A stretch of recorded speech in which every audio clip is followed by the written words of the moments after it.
Hi, guys. Happy Friday. So, we have made it through another week of distance learning. This was a really good week for turning in work, so you should be really proud of yourselves. Let's take a look at today's assignments.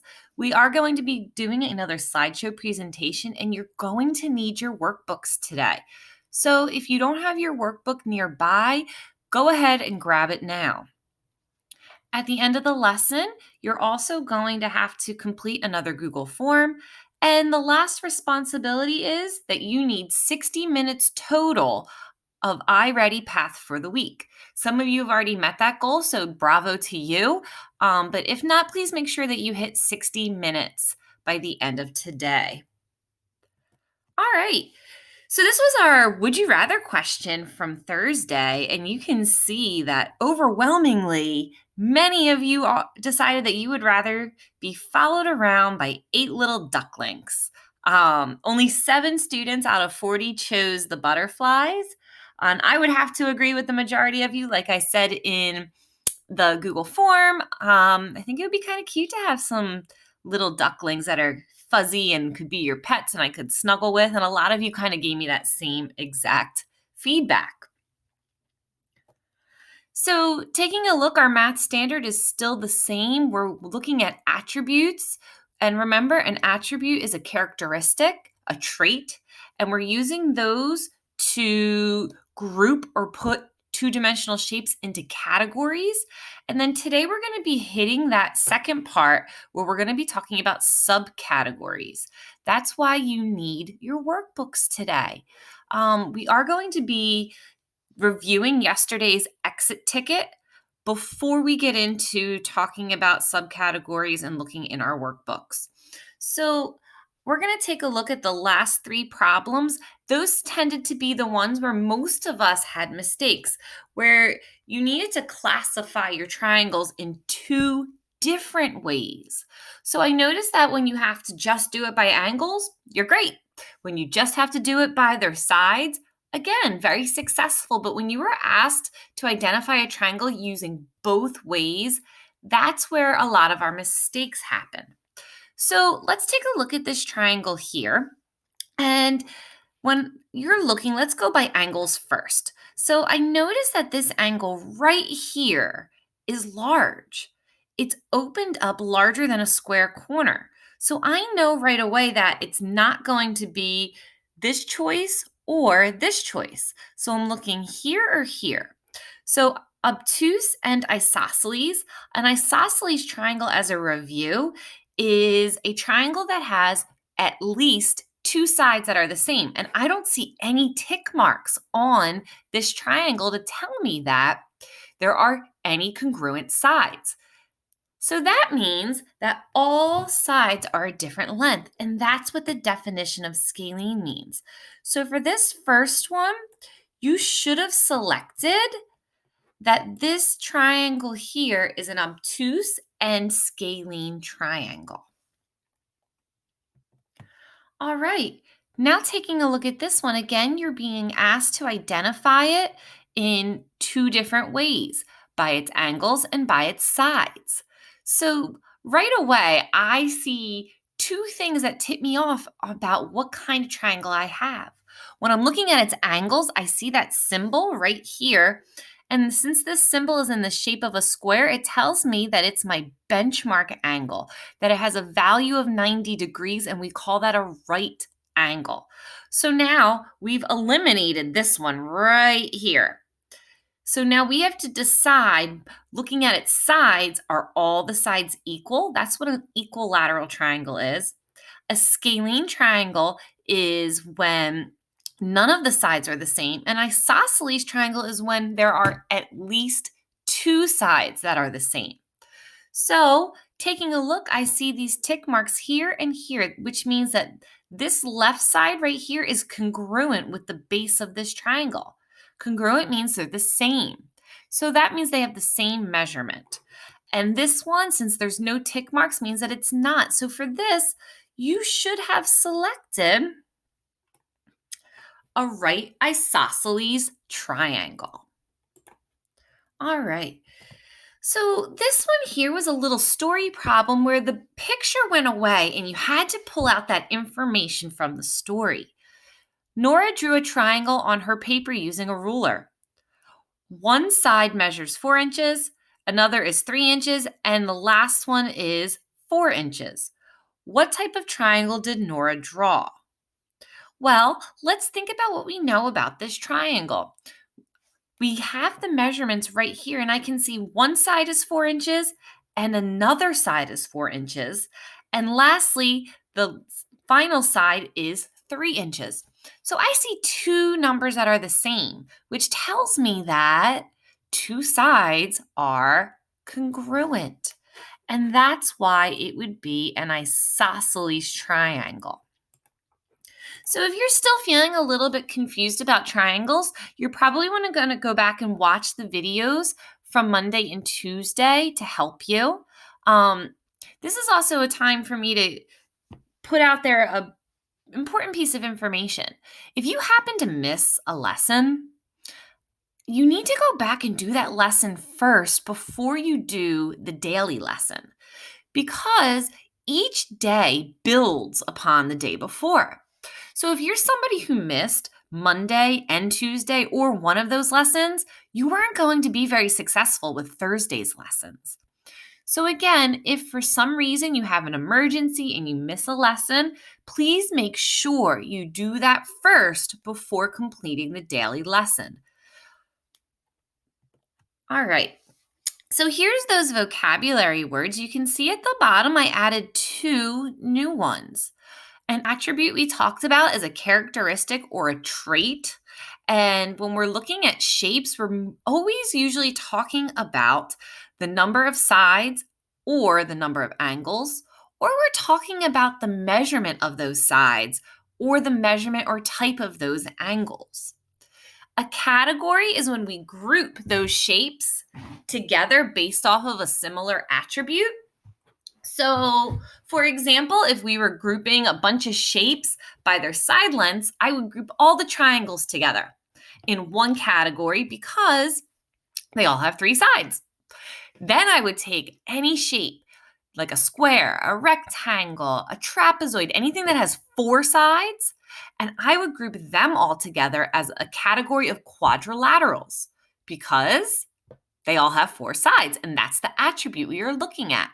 So that's just a quick example there. Today, though, we're really going to get talking about a subcategory. A subcategory is a category within a larger category. It shares all the same categories of the larger category. So I know that sounds pretty wordy, but let's go back and think about triangles for a second.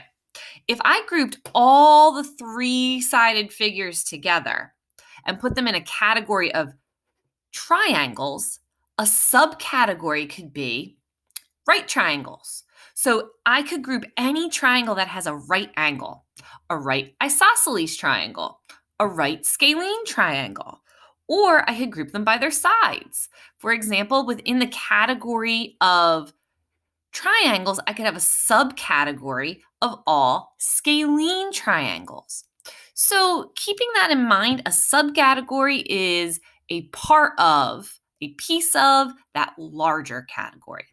And finally, today we're going to be looking at Venn diagrams in math. You should probably be familiar with Venn diagrams, maybe in other subject areas, but today we're going to look at how we can incorporate them into math. All right, so let's talk about categories and subcategories here. So if you look at the top here, most general, that would be your category. So I have mammals. Okay, makes sense. Mammals talks about tons and tons and tons of different types of animals. Then a subcategory under mammals, I picked my favorite, cows. So I can group all the breeds of cows together right here. But if I want to get more specific, the most specific would be this subcategory, Holstein. And if you're curious, that is the type of cow Otis is, the black and white dairy cow. So again, you can see I can even have subcategories within subcategories. But a category would be the most general. Then it gets more specific as you go down this tree diagram. All right, so coming over here, let's take a look at another one. So we're talking about triangles again. You're really going to want to pay attention to this example because it's going to help you later on when you go to do your Google form. So as we talked about in the previous slide as well, triangles, all my three-sided figures grouped together. All right, so now let's break it down even further to my first subcategory, isosceles triangles. And isosceles triangles are triangles that have at least two equal sides. And that word, that phrase at least, really important there because you know triangles have three sides, but in order to be an isosceles, you need two of them to be equal. So now there's another subcategory within isosceles where I can get even more specific. Because remember, the category, very general. And the more I move down this tree diagram, the more specific each subcategory gets. So here I went from triangles to triangles that have at least two equal sides, but a subcategory of an isosceles triangle is an equilateral triangle. Believe it or not, we know that equilateral triangles are triangles that have three equal sides. But when I go back up and look at this definition, at least two sides. So that's really important. So that's why an equilateral triangle is a more specific isosceles triangle. So we're going to take a look at this some more and how this works in math. All right, once again, if you haven't gotten your workbook, I need you to push pause on the video and go get it. Everybody else, if you do have your workbook, I need you to turn to page 575. I want to remind you that today is an Explore lesson. Explore lessons are meant to be very discovery-based. They are expected to have you struggle a little bit. You haven't mastered anything yet because it's the first day of a new topic. So please keep that in mind and be kind to yourself. Again, please turn to page 575 and you can see that the title of this is Explore, Categories of Two-Dimensional Figures. And we've kind of already been doing this. And again, you can see the little guy and it says, how can two-dimensional figures be grouped to show they are related? So we're really going to be digging into relationships today and using those really good math vocabulary words. All right, so taking a look at number one, polygons. Now that's really important. That word polygon talks about any shape that is closed with straight lines. No intersecting lines or overlapping or gaps. No curved edges. So triangles are a polygon. Heptagons are a polygon. Circles are not polygons. Hearts are not polygons. So keep that in mind. So again, it says polygons are described by their attributes, such as the number of sides or angles they have, and grouped into categories based on attributes they have in common. This should already be familiar to you. We've been doing this the past 3 lessons. In the space below, draw an example of a rectangle and an example of a square. Then complete the table by writing 3 attributes shared by all rectangles and 3 attributes shared by all squares. So in this space right here above your table, I want you to go ahead and draw a rectangle. And now I want you to draw a square. All right. In this table, you are being asked to list 3 attributes. Remember, attributes are traits or characteristics of a rectangle, as well as 3 attributes of a square. Now, I want you to keep in mind, and up here, it tells you that you're looking at sides and you're looking at angles. So what relationships do you see within the angles and the sides, and use them to help you make your list in your workbook. I want you to push pause on the video. Go try this. When you have completed your table, come back and push play.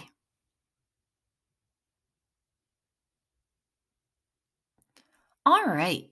So you probably are pretty familiar with squares and rectangles. You've been talking about them for years. So let's take a look and see what types of attributes you came up with. So the first thing we're going to look at is their angles. Well, what do you notice about the angles? I can see, well, wait a second. 1, 2, 3, 4. 1, 2, 3, 4. So I see that they each have 4 angles. But let's be more specific about those angles. What kind of angles are they? You should have noticed that they each have right angles. So one attribute you could have used to describe them is 4 right angles. All right. So now let's take a look at the sides. I noticed that even though there aren't any tick marks on here, I probably could have added some because the top and the bottom are congruent. So I can see that, well, this is the same as this. So I'm going to add those little tick marks there. And those sides are opposite of each other. I can also see that, well, wait a second. This left side is, and I'm going to have to do 2 tick marks because that means that they're not the same as the top and the bottom. But I notice that this left side is the same as the right side. So again, let me drag that over here with my tick marks. I noticed that left and right, top and bottom, opposite sides tend to be the same in this. But now over here, what do we know about a square that makes a square special? Well, all sides are congruent. And again, that word congruent means the same, equal.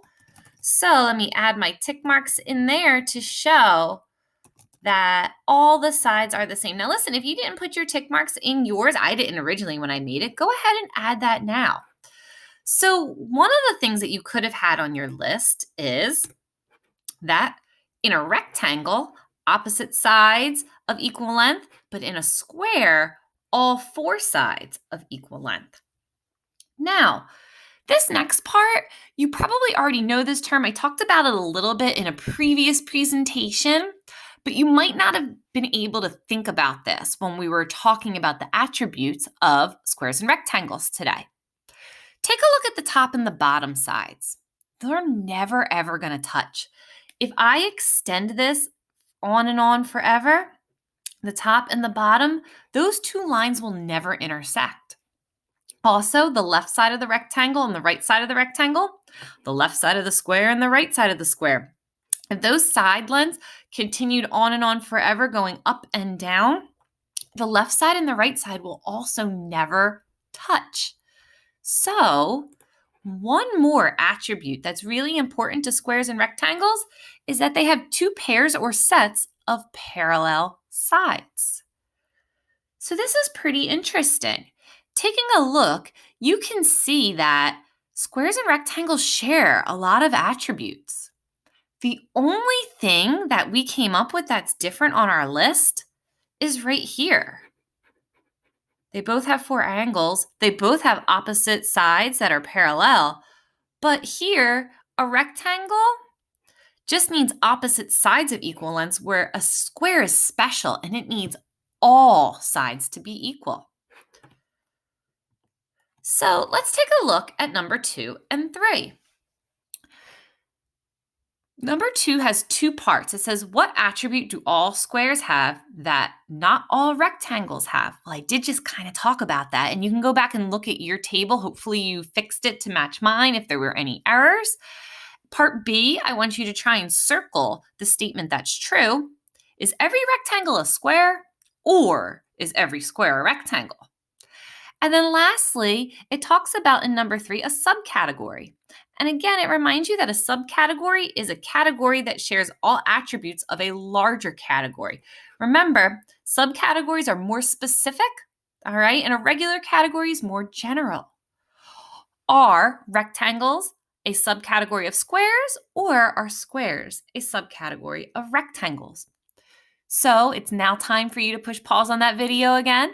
Please attempt 2 and 3 in your workbook.